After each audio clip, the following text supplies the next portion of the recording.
What's going on, y'all? It's about 9:40 your time. Only 7:40 for me out here in the big state of California. We kind of walked around today at a few of these fancy shops down here, and I can tell you I didn't fit in real well. I was okay, but it was like felt uncomfortable. I was the only one with a flannel shirt on, probably. But hope you guys had a good day. It's been a long day. I was on the phone, even though we're out here vacation. I was on the phone most of the day dealing with reporters and clients and people of that nature, and that's fine. That's right, Shane, snake oil salesman. So I just wanted to come on before we start wrapping things up here because it's been a long day for everybody else that's with me too. So a couple of points that I wanted to bring up. You guys have been watching all day long. Have you noticed? Only one day into this, I lost track at 30 or 40 school districts that have changed over from starting Monday. Their whole district is going to go mask optional. Remember I talked to you about that this morning, that was a real possibility. And the reason that is what I suggested to you this morning is because the judge's ruling, even though the order itself only applies to the named persons for now, she went pretty in depth about how the governor and his agencies and even the school districts for the most part don't have any ability to create these public health policies on their own. The Chicago public school system still acting like they think they do. We'll have to see how that works out for them. But anyway, these school districts, many of them, many across the state, are reverting to a mask optional policy district-wide because I think they see the writing on the wall. My friend John Kerr from up north and Chicagoland, he did a nice article, The Emperor Has No Clothes. If you haven't read it, go read it. It's a good article, and John points out, quite distinctly what the judge was talking about. There were several questions that I was getting from parents. Their school districts had sent out a couple of form responses, and one of them was, we got the judge's ruling. We're all sitting down. We're going to evaluate. And, things could change over the weekend with requests for stays and things. So my clients just started pounding the question, rightfully so, about what are they talking about a stay, right? Let me explain to you why there's, in my opinion, not going to be a stay for a variety of reasons. But procedurally, the governor's got a herd of lawyers in the attorney general's office, but they don't always get everything right. So that's okay. There's only one, a poor little old Tom, and there's 770 of them. But sometimes they don't get everything right. So the way that and I told my clients, I said, I'll explain this in a Facebook feed because it's really hard to explain to you guys in typing. It gets complicated when people don't understand the language. So when a judge issues at the circuit court level, right at the lower level, when they issue a temporary restraining order, there's always a question of whether that order can be postponed while the appellate court is going to review that. Okay, it's called a stay. The way that works, though, is that when the injunction, if it's going to be granted, you have to then have the ability to ask for the stay. Now, when I'm doing these types of fights and I'm thinking that a TRO might be issued against my client, I always, in my response that I file with the court, say, to the extent you're going to grant that injunction, my clients say you shouldn't, but if you do, please enter a stay, and while we appeal that to the appellate court. That way, when the court issues say they grant the injunction, they also will address the stay at the same time.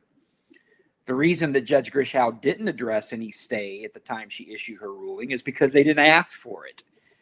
Oops.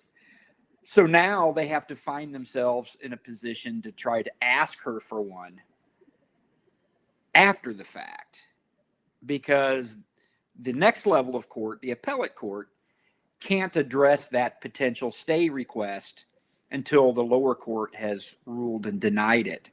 It's a condition before you can ask the appellate court for a stay in the rules of our laws. And so they needed to get in front of her and ask her for a stay And they sent, so the judge issued her ruling yesterday at about 5 o'clock.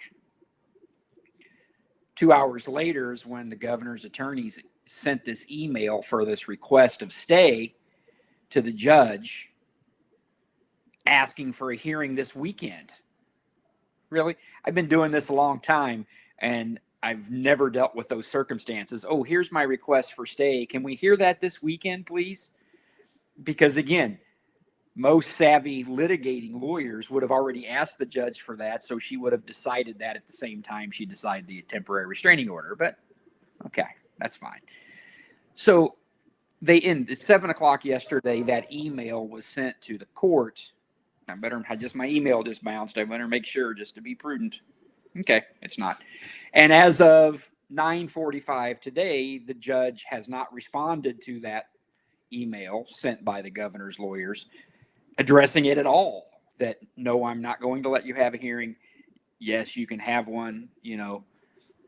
I've never had a hearing in my life on Sunday. That's God's day. We don't do business on that day, certainly the court. So my opinion is that given the governor made a mistake and didn't ask for it at the same time she ruled last Friday, that he's not going to have the ability to ask for one now.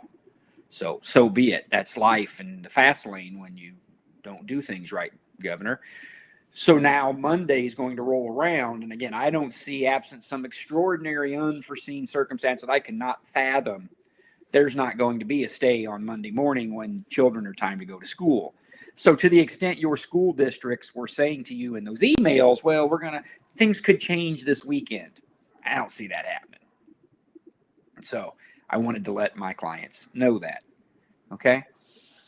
That was the main thing. But now I'm going to go off on one of my diatribes a little bit. All of these school districts are switching back to their policies that they had before, right? Guys, let me tell you something. You know all it took? A little bit of courage. Your school districts had to be pushed in that direction, right? Your school districts have always had the ability to push back and say, we're not doing this. It has nothing to do with whether they at the local level have the ability to do it or not. Set that aside. Judge says they don't, but we don't have to talk about that right now.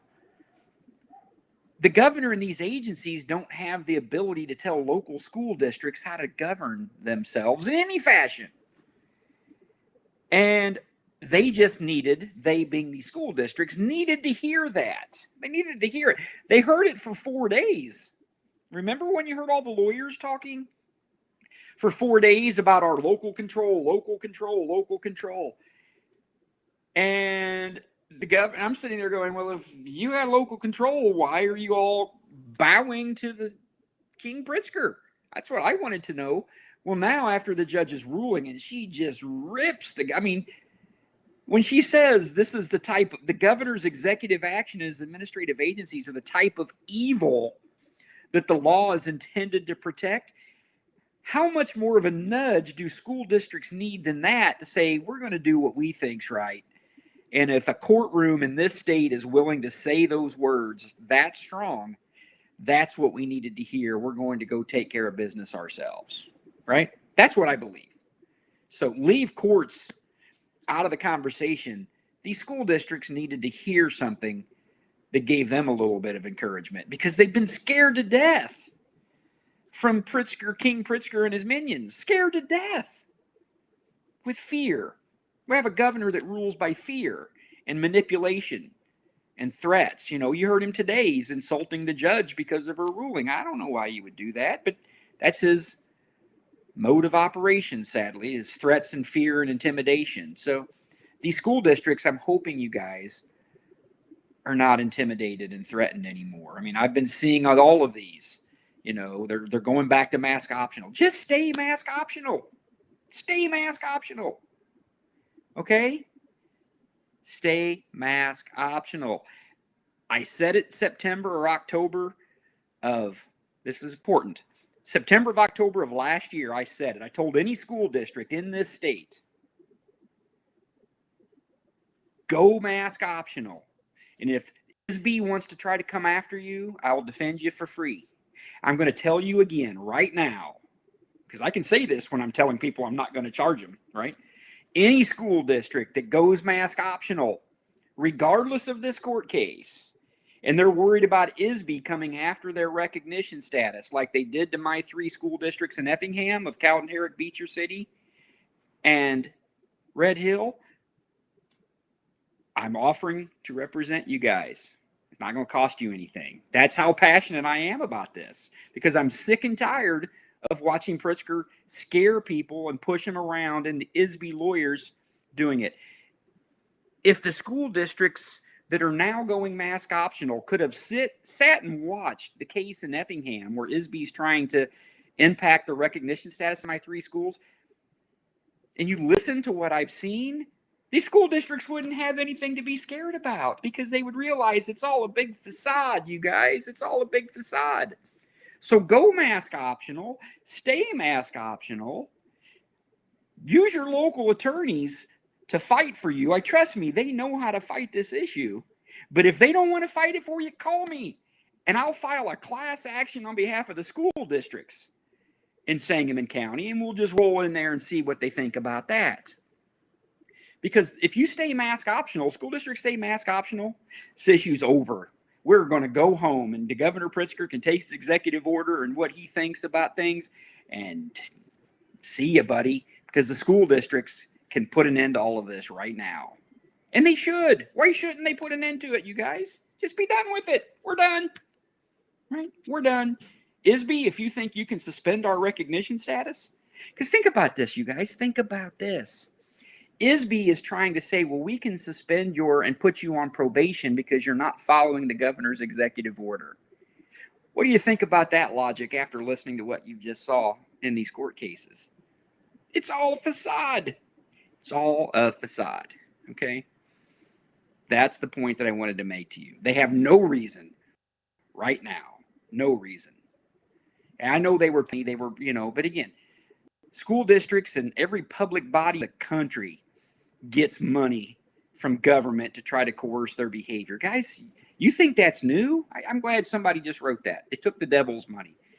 Do you guys realize that most of your money that you pay in federal income tax goes up to the federal government and they filter it back down to the states to try to control behavior? That's nothing new. I told you guys 2 years ago, if you knew what government was all about and what it's become on a grand scale, you'd be livid, because it's nothing new. It's just now you're paying attention because it impacts your family. It's nothing new. They use money as a token and dangle it in front of people all the time, guys. It always happens. So let me read a few questions here. I'll see if we've got anything. Again, I just wanted to make sure that you guys understand that, in my opinion, there's going to be no hearing on a stay this weekend. It's not going to happen. And I don't think there'll be a hearing on one at all, because the governor's going to run out of time. But his lawyers, they figured that out the hard way, but they figured it out. And it also, just encourage your school districts. If your school districts are having meetings tomorrow, and I know there's a ton of them having meetings tomorrow because they were able to get their notices out after the judge ruled, go to those meetings and just tell them, I've had enough of this. Don't be blaming the governor anymore. Don't be blaming ISB. Don't be using them as scapegoats. This is on you, your local school districts. Put an end to it. That's what you guys need to do, okay? All right, so let's see. And again, they go mask optional. I'm going to say it again. If they go mask optional and then this TRO is not in place anymore and they want to stay mask optional and say, we'll deal with ISB ourselves, I won't charge them nothing. Call me. I'll take them all into Springfield. I don't care. Let me see here. Frankfurt schools just went optional. Thank you, Becky. Hold on a second. Frankfurt 157 optional. See, they're all doing it, you guys, because it's just funny.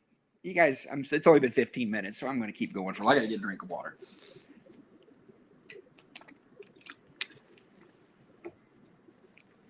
All the school districts, except for a few. I mean, we understand the Chicago public school system. It's its own political beast, and a few others, but overwhelmingly, so many of our school districts don't want to do what Pritzker's trying to force down their throat. Do you like it when he gets on TV and he talks about, the facts and science? I'm getting a little melodramatic. I'm sorry. The facts and science, the doctors, the experts, they're all giving me this. And so my guidance. Would he please just quit calling it his guidance? Because there's not a citizen in this state that thinks it's guidance. It's a mandate that's been threatened and coerced and intimidated at the most egregious of levels. And so the school districts now changing back are like, okay, governor's threats have huge chinks in their armor to doing what we want. So look at all of them that were just catering to his fear. They weren't doing what they thought was best for their communities. And so I'm watching my screen right now. It's rolling through here, all these school districts that are doing it. Encourage them to keep doing it, right? It's not going to hurt anything. The Vandalia School District in Fayette County, Illinois, before this lawsuit ever had a ruling, they told the governor to go pound sand. We're not going to play these games. They got a good lawyer that's working on that case for them. And they're taking ISB to task, saying, you can't make us do this. We're not going to listen to it. They've been mask optional for a long time. As I've told you guys before, my 3 school districts that I represent directly, they've been mask optional the whole school year. ISB's not doing anything. ISB's hiding from those cases because they want to keep the rest of you fooled. Okay. Has any school districts not part of the case went optional? At least not a part of this order, because again, parent case number 1 is what we just held, right? Parent case number 2, which has 14 school districts, 14 or 15, we've not had a hearing on that one yet, but one of those school districts is 186 out of Springfield. I've seen the correspondence from the superintendent of 186, which has no injunction against them right now, is going to merely encourage staff and students to mask or vaccinate or test. So the District 186 school district, according to the memo I just read, is mask optional. And they don't have any order against them right now. That's the Springfield school district of our state capital's county. So I think that's a big deal. So that to answer your question, I know of them. Okay, let me see here. Yeah, that's right, Kimberly. Encourage, right? Some of them are saying we strongly encourage. I mean, put whatever spin on it you want. It's voluntary. Can we fight a district that won't go mask optional? Yeah, you can sue them, right? It's real simple. You can sue them in Sangamon County. Okay, East Peoria on the lawsuit. I have no idea as I sit here tonight. Sorry about that.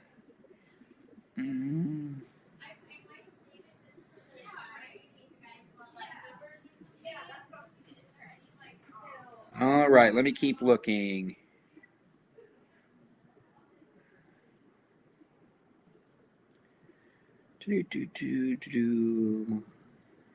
Oh, they're talking about the remote learning again. I mean, you guys, I understand that's still a conversation for you guys. Your local school district, talking to the health department, cannot, on their own, engage and go to remote learning. They do not have the authority. The statute is crystal clear that only the state superintendent of schools has that authority. If she properly wields that authority or not would be a conversation to have only after she decided to do something.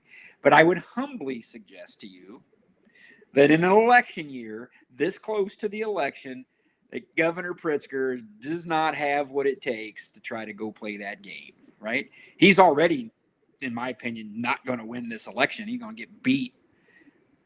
If he wants to just make that 100% versus 90% certain, go down and try to play that remote learning game, Governor. Yeah, go give that a shot. But no, again, your local school districts can't anyway. That is a state superintendent decision that she has to make.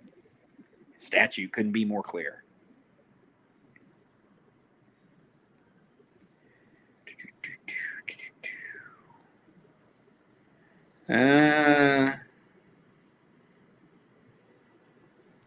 Let me keep looking to see if I got any more questions, you guys. I can't keep up. Things are rolling. You guys are having conversations over there, which is fine. Go for it. I don't care, but I can't keep up. My opinion on the private schools has been out here forever and ever and ever. private schools are not similarly situated as public schools, and I'm not, there's some arguments that private schools can make.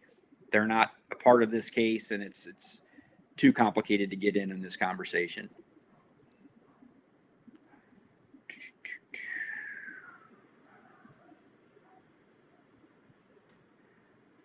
Michelle says, you seem a little jazzed up tonight. I'm not jazzed up. I've just been I've been up since 4 o'clock in the morning.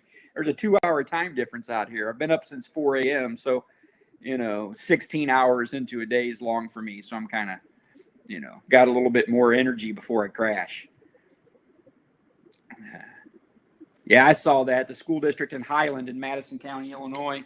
And we have an office in Highland. It's right by it. I have tons of friends and family in the Highland School District. And they went masks optional district wide, which again, that's right by me. If the Highland School District goes mask optional and wants to stay mask optional, regardless of this case, and they get some grief from ISB, call your friend Tom. I got an office in Highland. I'll come and see you.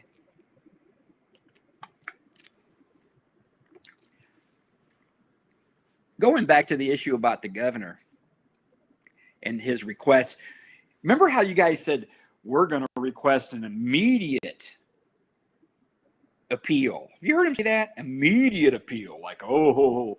And then there was some legal expert on a Chicago news channel up there. I don't know who this legal expert was, but, probably a nice guy. I'm picking on him a little bit. He says the same thing in that, again, what I would call a stereotypical attorney, very polished and that monotone, which is, not my style. From my understanding, they will seek an expedited appeal. Guys, there's no such thing as an expedited appeal as a specific request on a temporary restraining order. It doesn't exist. Is it an appeal that happens quickly? Yes, because the court wants to address it on a timely fashion. But you don't call it an expedited appeal. It doesn't. There's no such thing in the law as an expedited appeal of a TRO. They happen in a quick fashion, but that's the only way they can happen. So, but the governor and the people that speak on his behalf want to make it sound like they're zealously going to address this at an appeal. We're going to get an expedited appeal. It doesn't even exist. I'm like, okay, go out there and just chomp your jaws. But Governor, there is no such thing. So to the extent as people are saying we're going to seek an expedited appeal, no such thing exists. Okay, it doesn't even. I can give you the citation in Supreme Court Rule 307. It's not in there. But the reason that conversation was happening, and I want to get back to school districts are making their decisions this week. When the judge issued that ruling, the governor was trying to take control of the narrative.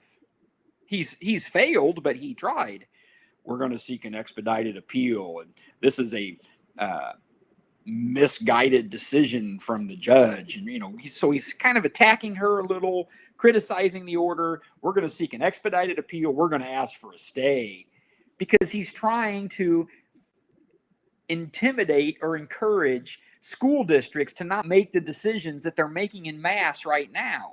You understand what I'm saying, you guys? I mean, I know you're smart people, but you got to think of the gamesmanship that's going on. So he was trying to take control of the narrative, because he didn't want school districts to start, we're going mask optional, because you give a little bit of life to this courage that these school districts are finding, and that sucker can rise up like a beast like that and put an end to all of this. So trying to stifle that rise of the school districts is what was trying to be accomplished with the expedited appeal and the we're going to seek a stay, because they're trying to put the school districts down and say, oh, no, don't you guys start coming back, because you guys do it. This is not just little old Tom DeVore with his 711 clients. Now we got hundreds of school districts coming and saying, yeah, we're going to be here now. And it's not one attorney DeVore against 50 of them on the other side like we were in court the other day. Now there's a few more on my side of the aisle wanting to push back against the governor and his agencies. They don't want that. Heck, no, they don't want that. So that's why he was playing again. I got to do it one more time for you guys. We're going to seek an expedited appeal. Okay. Yeah, go figure out what that is. So my phone's, people are asking me questions. So let me see here.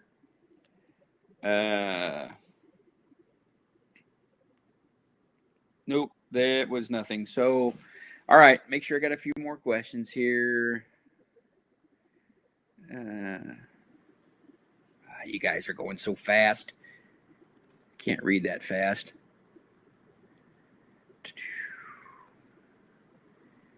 Yeah, you guys are just having a general conversation over there. Ryan, if you see something, I'll answer it. If not, I can't keep up with what they're all talking about over there.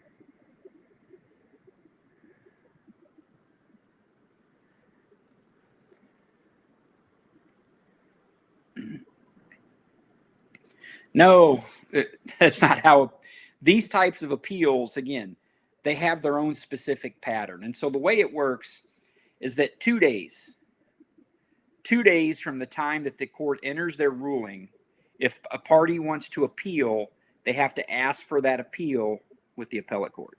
2 days. Okay. So the judge issued the ruling on Friday. 2 days is Sunday. Whether the governor wants to file it Sunday or take a chance and file it on Monday, it's up to him. I've been in appellate courts across the state, and the 2-day clock can be different depending upon which of those courts you're in. But anyway, you've got 2 days. Okay. After that, the other party has 2 days to file an answer. So 2 days to file the appeal, 2 days for the other party to respond. So let's say within the 2 days, the governor files his request for an appeal. Not going to be a stay, it doesn't look like. So the order will continue while all of this happens. Within his 2 days, he files his request for an appeal. Within 2 days, we file our response. And then within 5 days, typically, they can take longer if they want, but 5 days, the appellate court will issue its decision. That's the standard rules on an appeal of a TRO. So that's about 9 days, give or take, So just call it 2 weeks. Again, that's not a expedited appeal. That's just the standard procedure that all appeals for temporary restraining orders go through, okay? So that's what's going to happen. The governor's got 2 days to file it. I'll get to read it. I'll file my response. And then there's no hearings. The appellate court will, again, look at Judge Grishow's order and see if they believe her order complies with the law. That's what they'll do. There'll be no hearings. They'll just issue a ruling. And again, depending on what they do, we'll address it at that time. If the TRO was granted and governor already issued a new executive order that would be in contempt, would he need to rescind that? The answer is it appears that the governor issued his executive order an hour or so before the judge issued her ruling. So to the extent that he did that, it's not even arguable at this point that what he did was contemptuous. Could it have been argued if he would have issued it after her order? I think there would have been an argument to make. But he issued that rule or that executive order before she issued her ruling.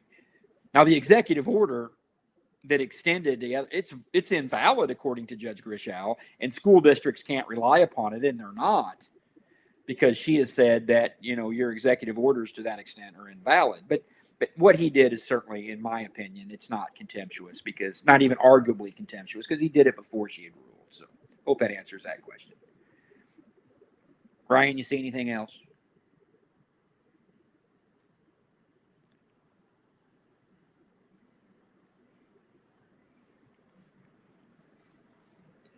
That's a good question. Who's that? Heather? Heather, that's an excellent question. If the TRO, let's say that the TRO was stayed, or that the TRO, the appellate court would say, we don't think that the judge got this quite right. Does that still mean that the governor's executive order is void? That is an excellent question. Are you a lawyer when you ask that question? Because I'm going to tell you, it depends. It depends upon why and how they might send, assuming that they don't uphold. And again, I think we've got a good chance they uphold her order.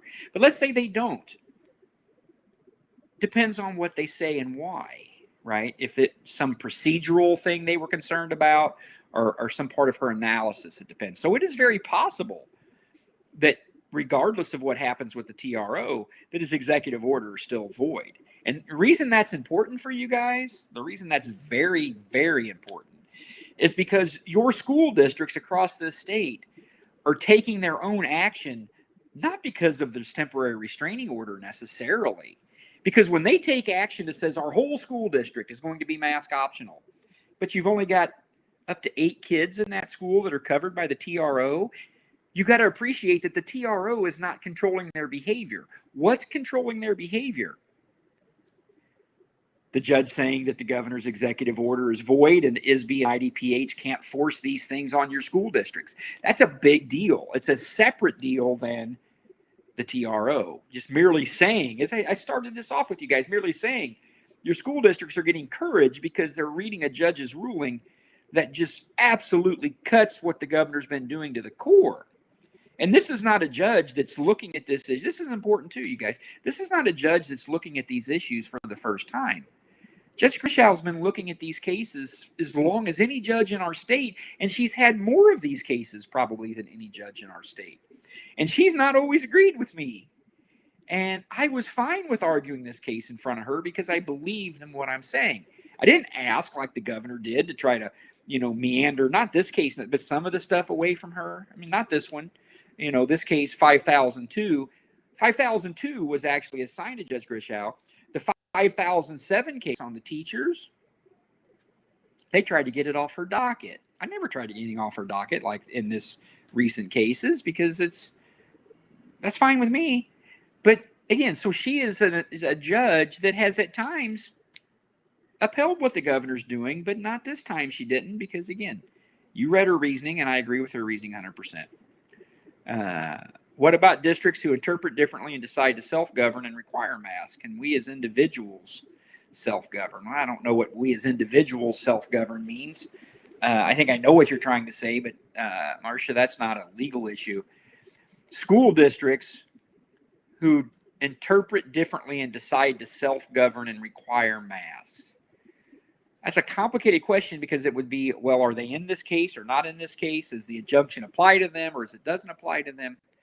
That could change what I'd have to say about that. But to the extent they're not a part of this case, it's just a school district. It's one of the other 650 of them. They can make these decisions. If they want to try to self-govern and require masks, and you believe that based on this judge's ruling that it's unlawful, you have to sue them. I mean, that's really what you have to do. Or you have to run for office and kick that school board out and get your own school board. So those are not easy conversations, and they're certainly, again, beyond what we're talking about here, kind of. Sorry, my computer went down. Anything else, Ryan? It's not been, 33 minutes?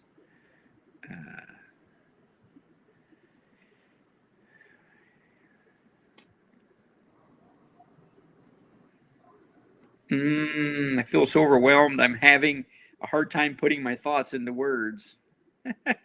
I can't help you with that.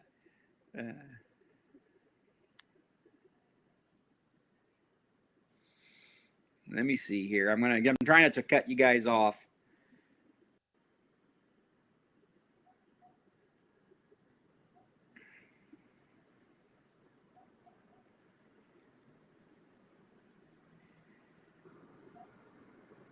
Has any appellate court reversed the TRO? Again, our TRO has not been to the appellate court yet. So, the governor or somebody that speaks on his behalf, either directly or indirectly, was like, well, the governor's had some success at appellate courts overturning circuit courts on these issues. He's had one. The Foxfire case. And it's not even the same legal arguments that we're dealing with right now. There's never been a court overturn this issue because it's never been in front of appellate court yet. So when they say, oh, the governor, I got to do my voice again, guys. That staunchy voice. The governor's had success in turning over these appeals of his emergency power. One. Foxfire case. Completely unrelated issue. Okay, so don't let that nonsense get a hold of you either. Again, I can't tell you what the appellate court's going to do. I'm telling you they're looking at this issue for the first time, okay?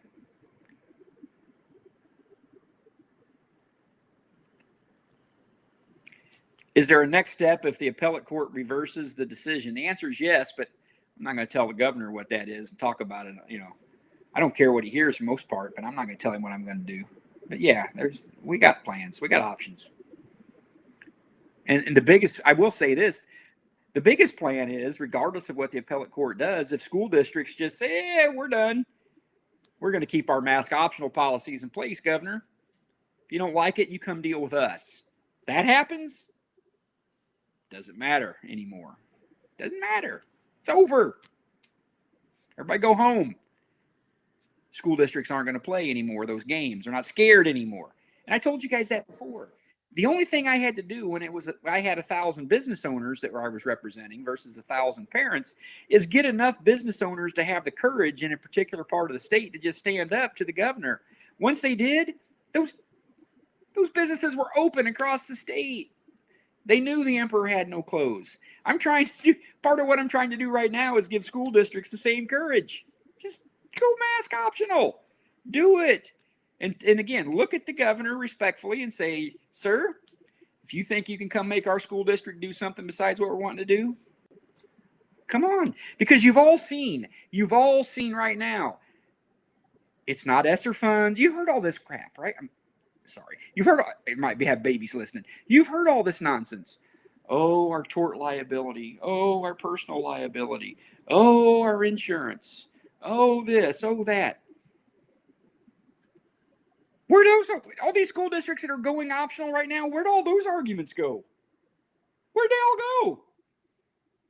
You're all switching back to mask optional because the governor can't intimidate you anymore. But you didn't want to be honest with your constituents over the course of the last few months saying, we're scared of the governor and we're just going to kowtow to him because we're scared and don't know what to do. Oh, our health or our liability insurance. And oh, we might not have any coverage. If those were risks before, they're still the same today, but yet you're going mask optional. So all of your school districts that are going mask optional right now, if something changes in the future where they think they got to go back to mask required, don't let them play those games with you anymore because they've already showed you that that's not controlling their decision. It's their fear of Governor Pritzker is the only thing that was ever driving them before. Does that make sense, you guys? I hope it does.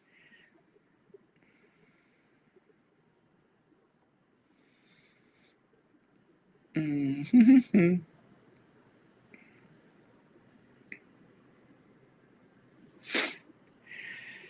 CPS issue, somebody, Janda, asked about that. The CPS is trying to say their collective bargaining agreement controls.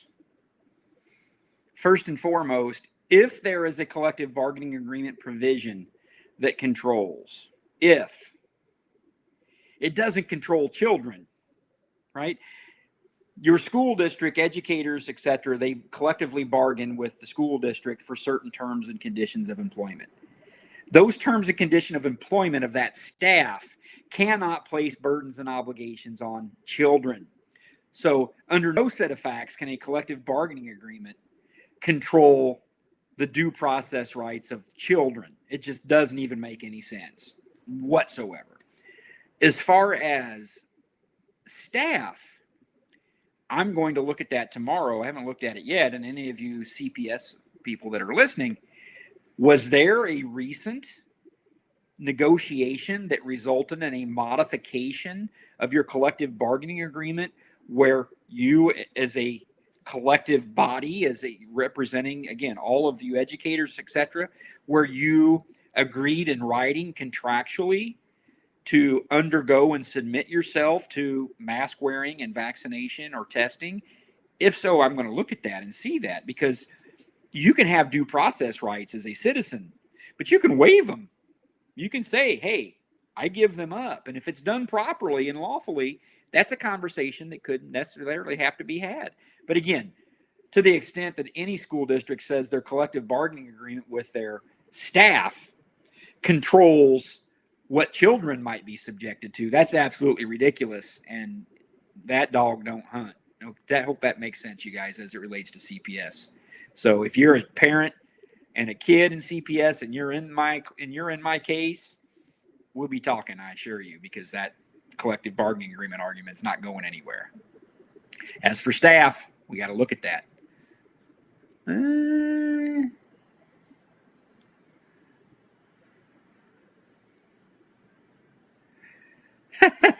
Who said that, Michelle? I want to know why you're crazy enough to go to California. That's a long story. I'm going to go see Governor Newsom tomorrow. Tell him I'm moving to California. I'm going to sue him next. But no, I'm out here for a business deal that I'm working on. So that's, yeah, it's an interesting place.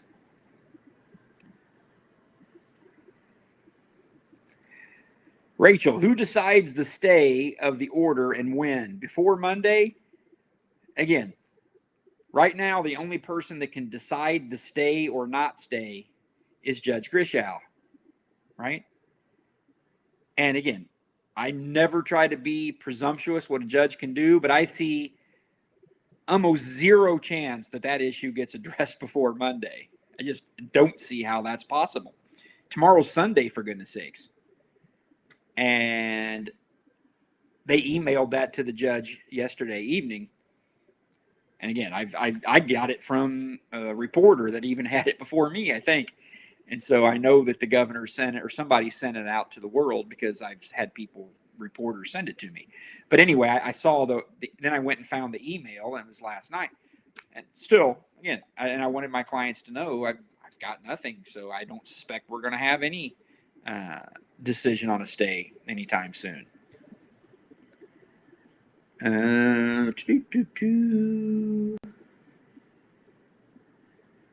No, I've never had a case on a Sunday in my life, ever. And again, I've not had a chance to review it. I've not had a chance to do any analysis of the law, had any chance to file a written response, etc. And as I told you when I started this 42 minutes ago, they could have asked for that stay long before she ever issued her ruling. And again, I do it all the time that says, Your Honor, to the extent you grant the stay, we believe, that you grant the TRO. To the extent you grant the TRO, please consider and rule upon our request for stay for these reasons. You do it ahead of time. Because if her ruling would have then came out Friday with that stay language in it, would have been a different conversation. So, again, can't help it they didn't figure that I'd do that ahead of time. That's on the 770 lawyers in the Attorney General's office. Let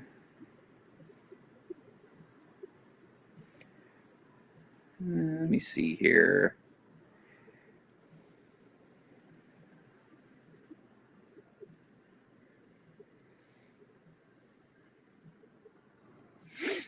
Why would a school district want to wait for the quick appeal information before making a decision on masks? Again, I speculate on it like anybody else, but it's that big F word. Fear. That's what I think is controlling most of these school districts, is fear. And maybe some of them are still fearful. I don't know. We're going to find out.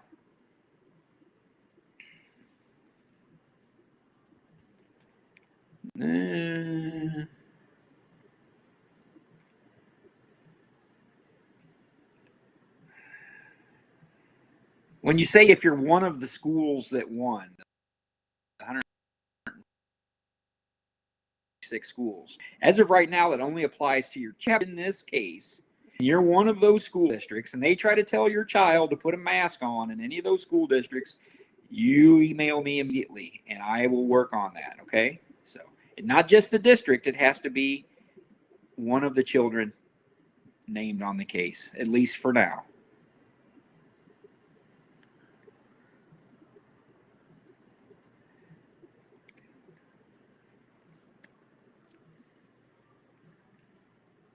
Lisa says, our district said before that they don't want to have to flip-flop between optional and mandatory masking. They don't have to. They don't have to flip-flop. Make a decision. Stick with it. Just go mask optional. Be done with it. Say that's it. And tell your lawyers, don't spend any money fighting with the parents. You spend our money fighting with ISB. That's all your school district needs to do. You go take on ISB. Because you guys get me on a roll. Let me tell you, I got to give you strategy. This whole issue of masking is going to be over soon. The election's coming. I'm just going to tell you, get to start thinking like it. The election's coming.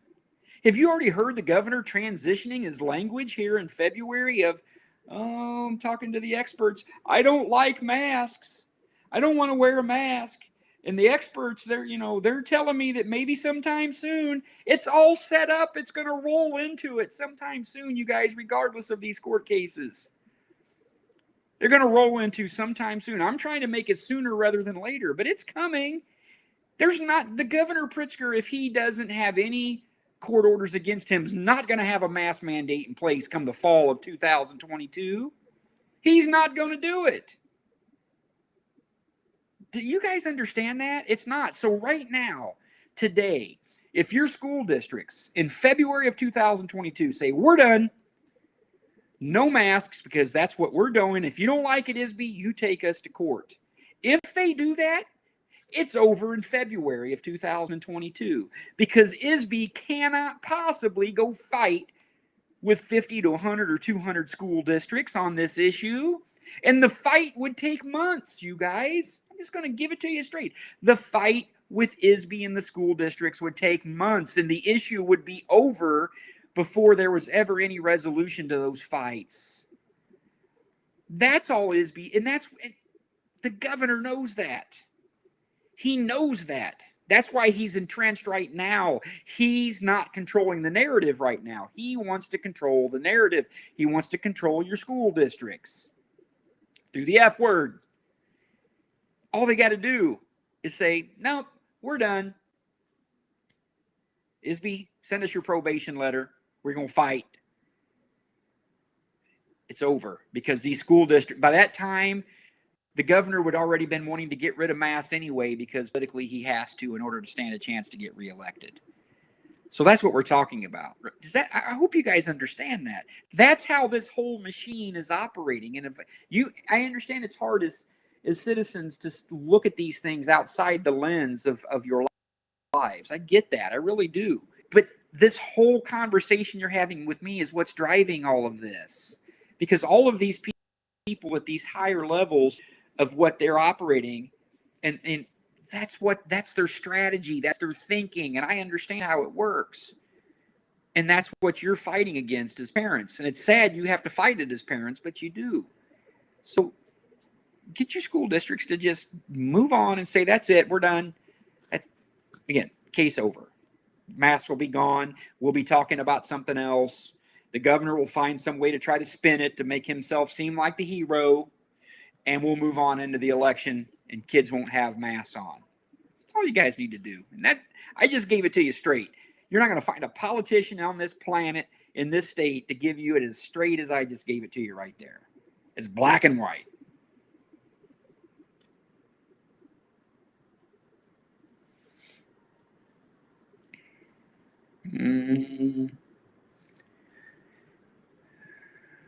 Let me see here.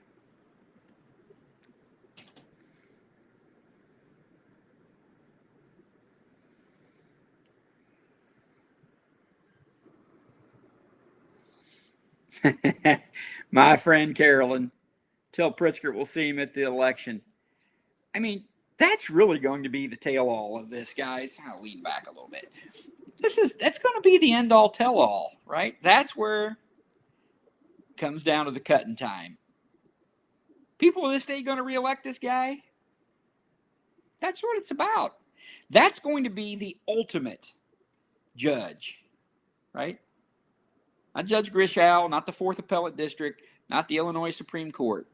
They're the judiciary, but they're not the ultimate judge. The ultimate judge is the 12,500,000 people or whatever it is in this state. They are the judge.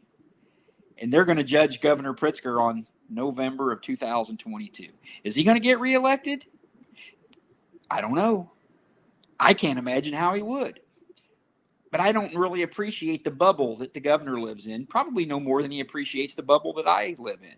You know, I try to get out of that bubble, and I push myself into the other platforms and the people that disagree. It's not always easy because they're kind of nasty, but I try real hard. I don't know that the governor appreciates the world outside of his bubble. The question is his bubble big enough that it works for him?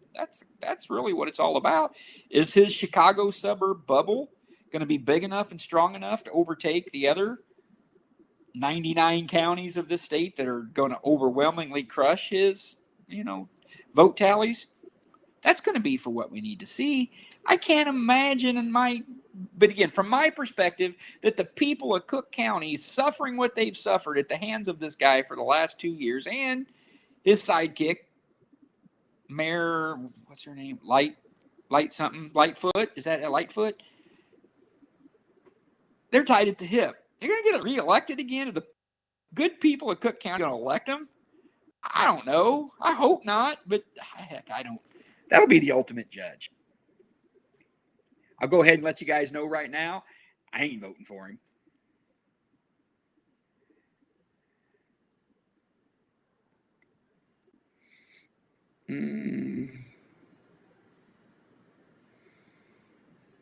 Okay, let me see. I'm going to answer a couple more.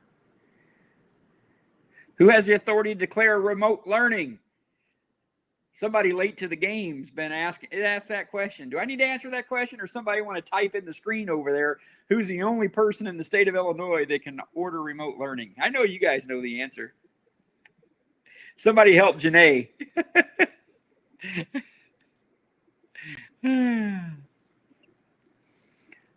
All right, you guys are, again, you're rolling and you're going to be going. There we go, Judy. Tell her, Judy. Look at them come. Look at them all come. Yeah, you guys have been listening, thank goodness. Well, there's another one. You're right. It is the legislature, but the legislature delegated that authority to Dr. Ayala in a statute last year. I don't like it, but go see your congressman or your legislator or whoever and complain to them. Hold on a second. Okay. So I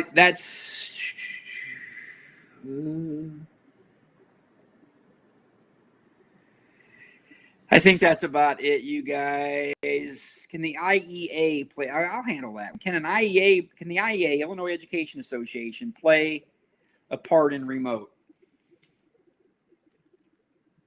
I would humbly suggest to you that the Illinois Education Association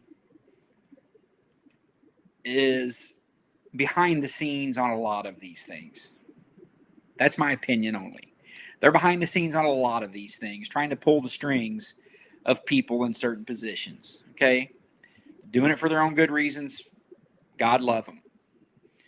But, yeah, I think they play a part in all of that. Unfortunately, I think the Illinois Teachers Federation, the Illinois Education Association, I believe that these associations are playing a significant role because they're all tied to the, teachers unions. They've got their own agenda, and yeah, they do. And so to the extent you don't like that, maybe don't be a part of their association. Don't support them financially, and don't give them the, the power that they need through the resources you provide to give them that voice. But yeah, I do think their voices are involved.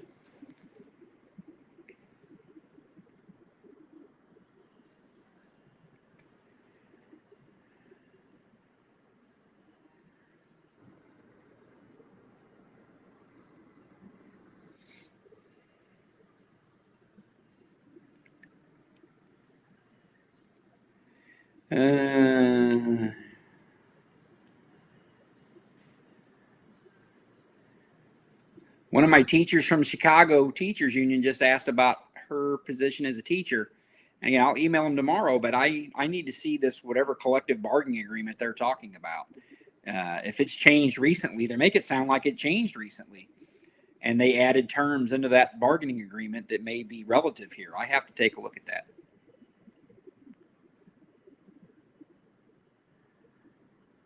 The IHSA doesn't have any mandates really at this point of any significance that I'm aware of. The IHSA tried to say before, if your school district was on probation, you couldn't participate in sports.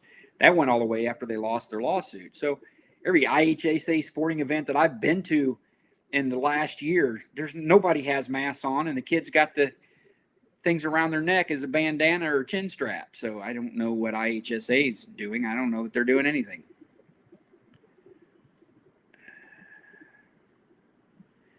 Is that Miguel? The second group information. I've reached out to the second group and told them that we're going to have to get a hearing on the parent group number 2.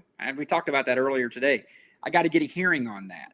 So that hearing needs to be set after the judge ruled on the first one for the 140 some school districts. Only then could I get a hearing on the parent case number 2. So I'll have that soon, and I'll let you guys know.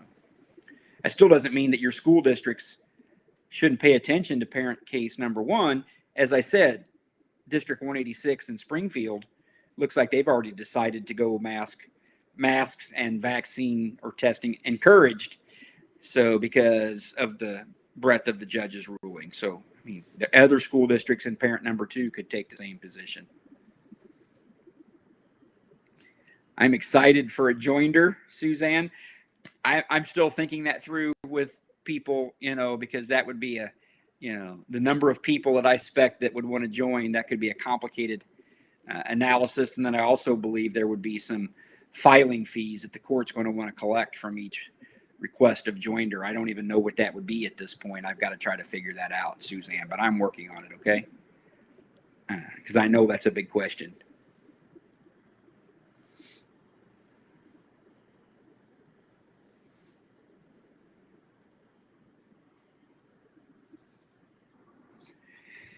Somebody said one of the districts in the second case not paying attention.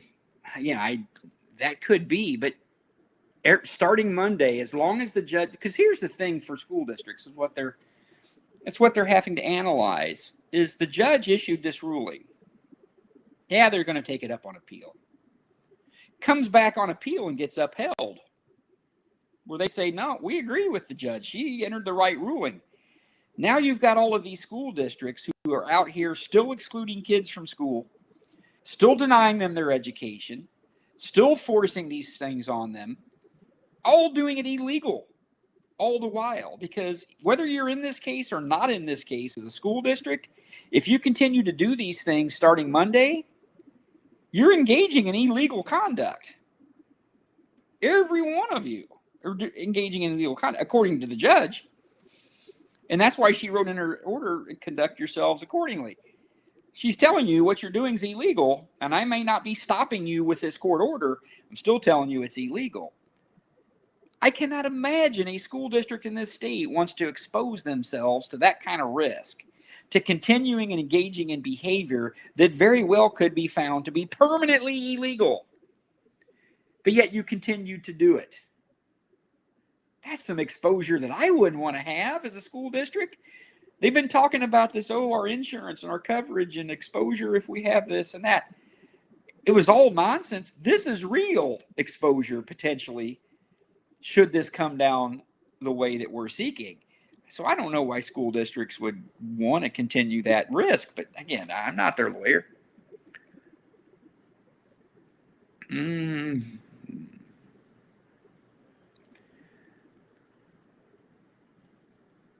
How long before you take the Chicago Public Schools to court for contempt? Again, without looking at it, it relates to teachers. As it relates to students, I believe it's absolutely contemptuous. I'm going to file it, and I'm going to ask the court for a hearing on Monday. I don't know how fast the court can get me in on a contempt request on Chicago Public School as it relates to the students for certain. Look at it on the teachers, but I'm going to file it and ask for it Monday. Again, the court's closed till Monday. So I'm going to file it and ask the judge for a hearing as it relates to contempt, at least at a minimum for the children for Chicago Public Schools. Again, under the presumption that they may not let my kids, I don't know how many kids I have that go to school at CPS that are in this case, that are covered by this TRO. But to the extent they try to put masks on those kids and they disrespect the court's ruling, I'm absolutely going to drag them in front of the judge on a contempt citation.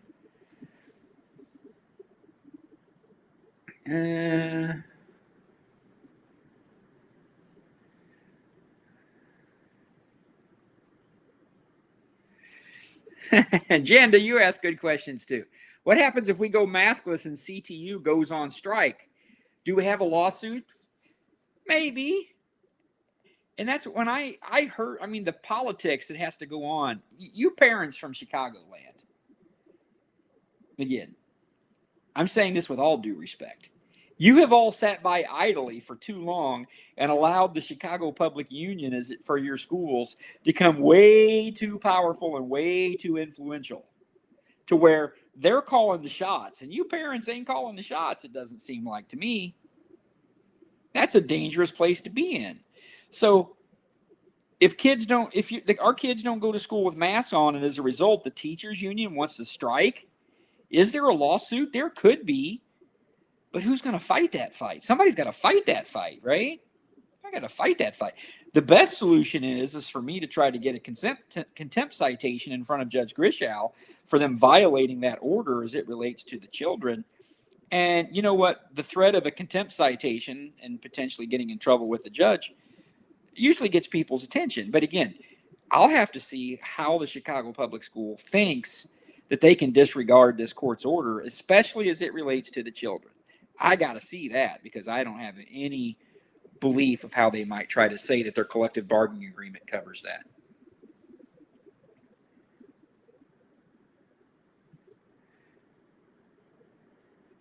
I understand you're the teachers from CPS. I know where you're at, and I'm looking, I promise.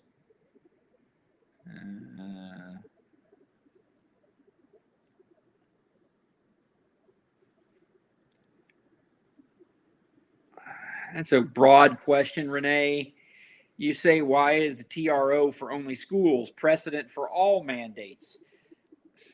Not necessarily. It's not that simple. Again, we're only arguing about the ones as it relates to the schools, the masking in the schools, the exclusion from the schools, etc.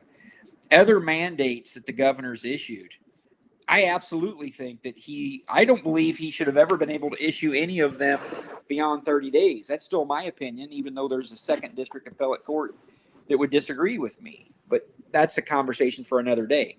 But the executive orders that he writes have to be looked at one-on-one to determine whether or not that executive order is lawful or not lawful. You can't apply the analysis of this case across every executive order because that's just not what this case was about.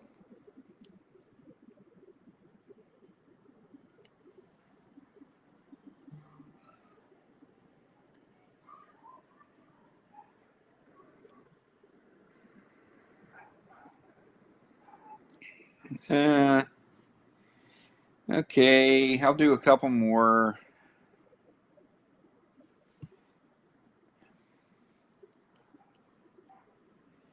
Carolyn, he's already extended his executive order and his emergency rules. He did that yesterday. Jocelyn, you tell your 8-year-old son that we're happy for him, that he's going to school Monday without a mask on. So you go get him, little buddy.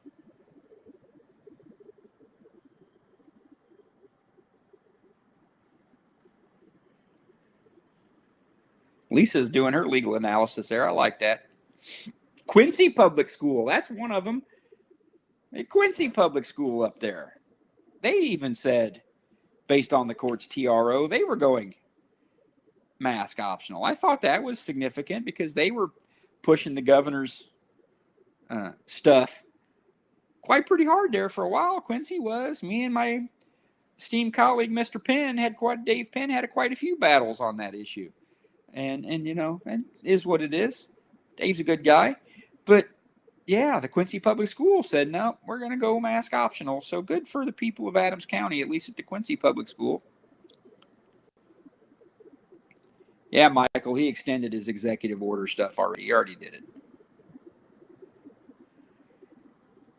Lombard went mask optional. There's another one.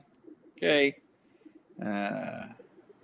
Goodness, we've been on here for an hour already. Come on, Henry. Don't be too hard on Mr. Webb. That's not nice.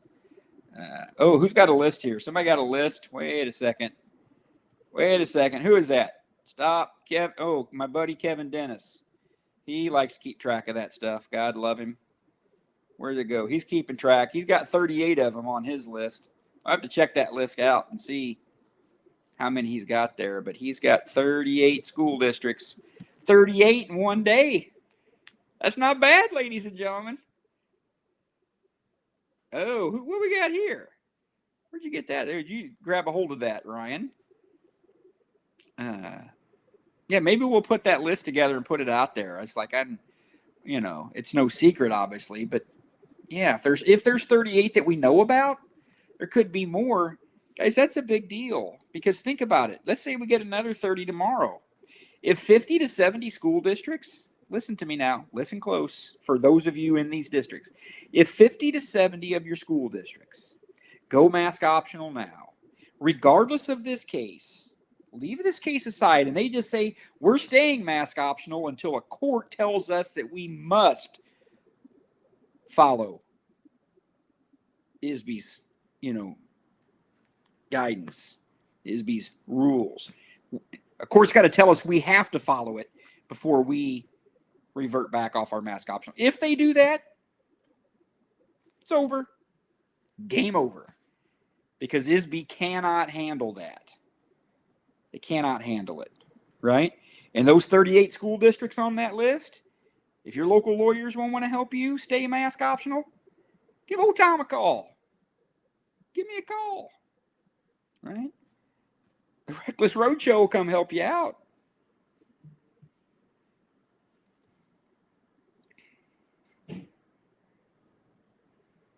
Kilroy, yeah, we strongly encourage masks. That was District 186. Again, the Chicago or Springfield Public School District, just recommended now. Okay, guys. You can see I'm really having fun here in California. I'm sitting here gossiping with you guys.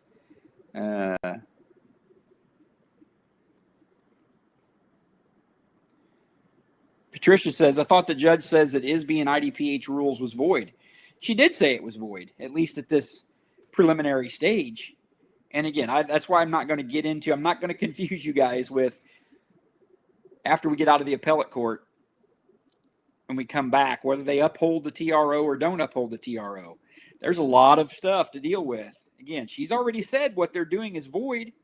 Setting the TRO aside for a second. Leave an injunction out of it. Just judge merely saying that stuff is void. That changes the dynamics of this whole conversation across the state because hundreds of school districts will rely upon that and revert back and take control of this situation. Let the school districts take control, guys. Let them take control. We'll deal with the school districts one-on-one if we have to, if we don't like their policies. We'll deal with them. But again, gets Pritzker and his minions out of the conversation until the legislature says otherwise.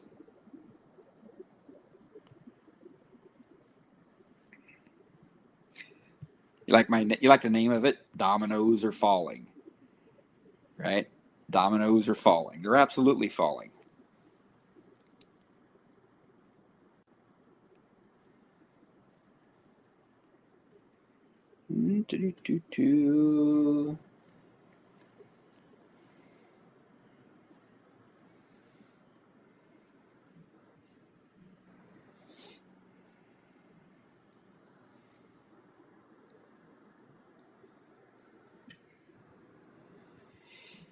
You're welcome, Kilroy. I'm doing everything I can. But again, anytime you the people want to take over, I go back and go fishing, taking care of my cows. I'm okay. I just need you guys to take over at some point in time and say, Tom, we got this whole self-governance thing.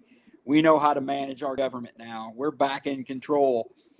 You can go out to pasture. I'll be okay if you guys want to do that anytime. I won't have any objection.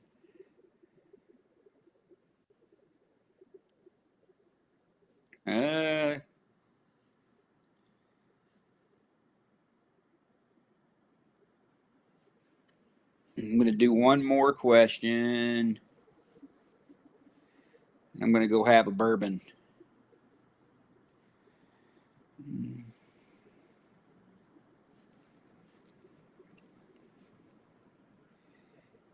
I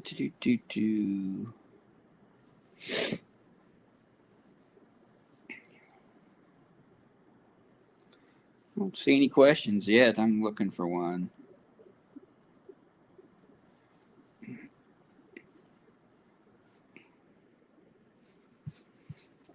Ryan, I'm going to take one more. Do you see anything?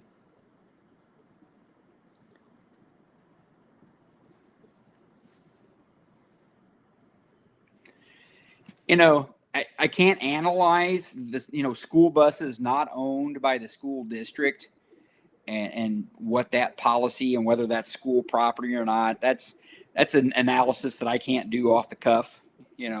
Lawyers have a saying, if I get asked a question that I don't know the answer to, I'll pretend like I know the answer. It's kind of something we joke about.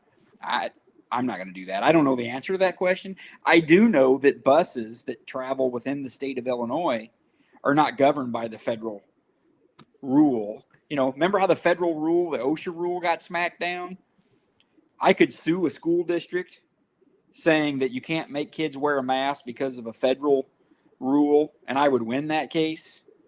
But again, we got bigger fish to fry right now than worried about on the buses. We're going to take care of business with the governor and our state agencies. And then if for some reason we still got to go deal with school districts that want to play this game on the buses, we'll go deal with them. But again, I can tell you, the whole federal regulation on school buses is absolute 100% nonsense. It's nonsense. It's a scapegoat. Doesn't make any sense. The federal government does not have jurisdiction over your buses that run the streets of the county that you live in, and they're not traveling interstate, which going to Missouri or going to Indiana. If they do that, maybe a different conversation. But buses that are just traveling with your kids within this state are not governed by federal jurisprudence. It's crystal clear in the law, the federal law. I've already done that research. But again, for today, we've got bigger fish to fry, in my opinion. Okay, so that's going to be, that'll be enough because you guys are on a roll. And I hope, again, we kind of got off, but I was enjoying the 20 or 30 minutes of just gossiping about the questions that you have because I know you guys have them. So we'll see what happens tomorrow. We'll keep up with the school districts that are making these decisions, whether they're in the case or not in the case.